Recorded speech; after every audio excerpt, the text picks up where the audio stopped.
Click below to watch the original Sins video or to buy Life of Pi.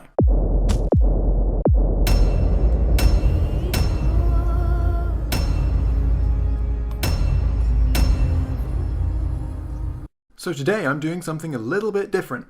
I got a request to sin Life of Pi, and when writing the script for the video I thought this isn't going to happen. See, the problem was I just couldn't think of enough good sins to fill a video. So today I'm mixing up the format by sinning every single sin in the original Cinema Sins video. Well, the first half, for reasons I'll get to in a second. So what I'm going to do is I'm just going to take every sin that Jeremy makes and try and find a fault with it or argue against it. It doesn't matter how much of a stretch I have to make, whatever Jeremy says I'm going to have to try and debate against it. I mean, it shouldn't be too hard, should it? I've always been of the opinion that everything is debatable. So now that you know what's going on, let's get into it. Oh yeah, the reason I'm only doing the first half of the original Sins video is because since I'm sinning every sin, that means I'm going to have to basically upload 100% of the video. And I don't really think that's okay because that's pushing the plagiarism line a bit too far, since all you'd have to do is watch my video and you would have seen the entirety of Jeremy's video. So to get over that little ethical hurdle, I've decided only to do the first half of Jeremy's video instead of the whole thing. Movie foreshadows how slow it's gonna feel. Well, at least it's being honest. Timon and Pumbaa are both in the film, but sadly don't share any screen time together. You think that just because they're the same species, they must be the same individual creatures? That's racist. You guys want jokes about scrotum faces? Well, here you go.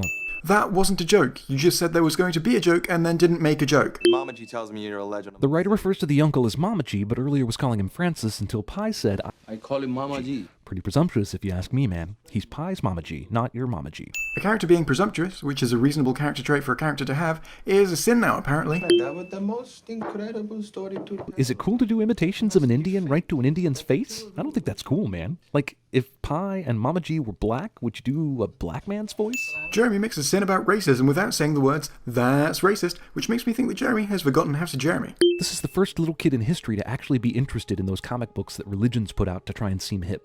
Well, probably not the first kid in history. I mean, statistically. Say, great story, but that kid's got horrible cavities. If you think that's what cavities look like, you need to stop taking acid before you go to the dentist.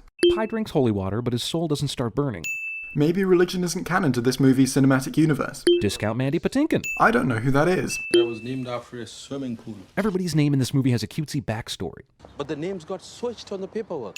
When you say everyone, apparently what that means is a grand total of 2 characters. It's been 20 years and Jurassic Park's real-world effects are still better than today's Oscar-winning computer effects. In unrelated news, Jurassic Park 3D at a theater near you.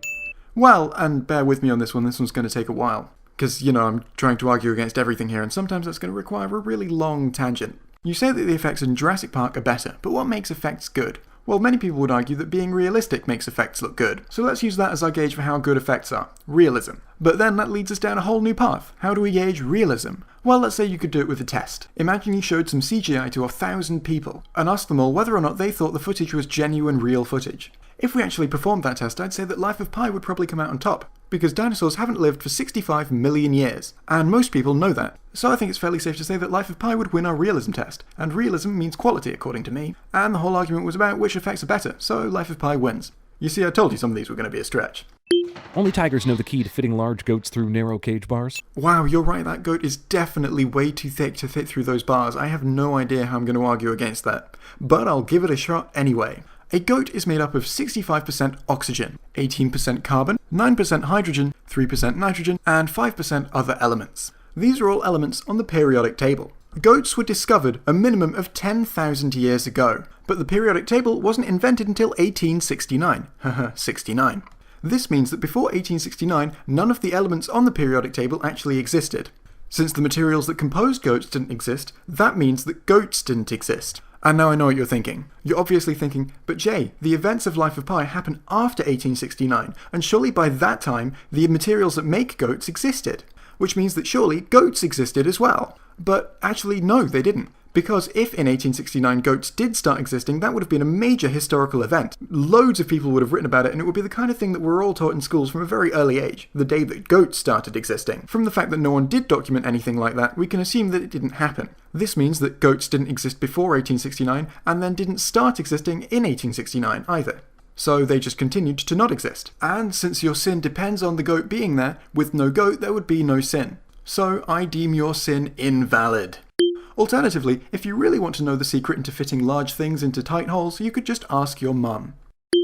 Also, I'm quite impressed that you came up with a sin that was so hard to debate that I thought the easiest way to do it would be to try and prove that goats don't exist. So for that, I'm going to take off a sin. Movie reinforces the stereotype that stalking women makes them attracted to you, which I can tell you from personal experience is definitely not true. Hey, Jeremy, you don't know that it was the stalking that put them off. You can never rule out that maybe she just didn't like you as a person. Wait a minute, I thought all teenage Indian love matches occurred through a lucky game of Who Wants to Be a Millionaire.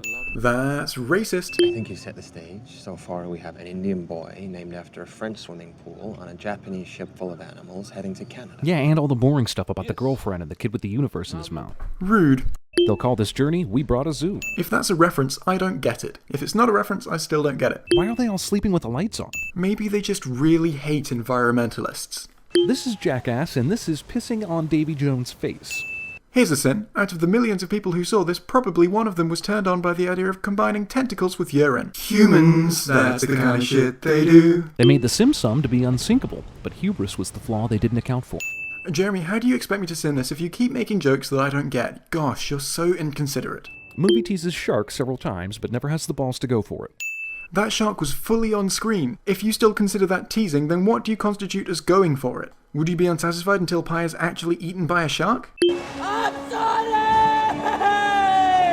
If you were really sorry, you'd have thrown yourself down there after. Remember, kids, if you don't basically kill yourself, then it's not really a very good apology. An orangutan riding a pile of bananas. That somehow feels racist. Jeremy makes light of a serious issue, which I have never done ever. And this is me signing off at the end of the video. Why am I doing this? Why do I feel the need to suddenly put my voice in this place? Well, I've got two things I'd really like to say. The first thing is that sin where I tried to prove that ghosts didn't exist before ending it with a your mum joke is probably my favourite sin that I've ever made on this channel. The second thing is that not in the immediate future, but very soon, I'm going to start putting end segments at the end of my videos, because that would be the appropriate place for an end segment. These end segments will basically be whatever I want to stick on the end of a video that week. They could be things similar to things I've already done, like sending the Cinema Wins video of the movie I'm doing, for a bonus round. They could be things where I respond to comments, review the movie, or just have a kind of vague rant. And sometimes I hope to do things that are completely batshit fucking crazy, like Cinema Sins, but maybe even more mental. The point is that anything could happen. And why am I telling you this? Well, I'm not sure, but now you know that. So in the future there might be end segments. And if those are things that you'd be interested in seeing, keep watching after the punishment. Okay, cool, that's everything. Goodbye.